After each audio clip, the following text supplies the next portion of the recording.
Американскиот председател Доналд Трамп изјави дека историската средба со севернокорејскиот лидер Ким Џонг Ун, која заврши со потпишување спогодба, била одлична.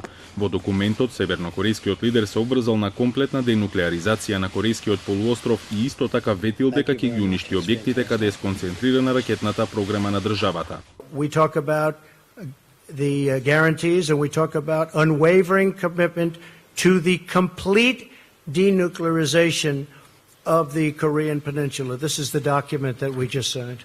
Американскиот председател од своја страна најави крај на војните игри околу полуостровот, мислејќи на заедничките војни вежби кои сад ги изведуваат со Јужна Кореја. We've done exercises for a long period of time working with South Korea.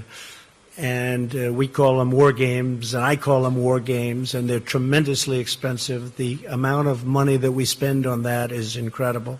Иако подготовките траја со месеци, разговорот меѓу двајцата лидери траеше само 38 минути. И покрај краткиот разговор, генералната оценка е позитивна ако се земе предвид дека пред една година земјите беа на рап на војна, а лидерите секојдневно разменуваа закани.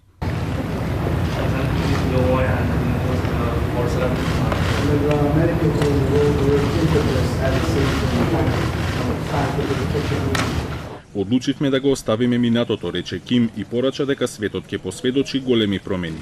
Дел од аналитичарите се скептични и самитот во Сингапур го оценија како пропагандно ремек дело на Ким, но останатите се надеваат дека самитот ќе понуди пат кон конечен договор.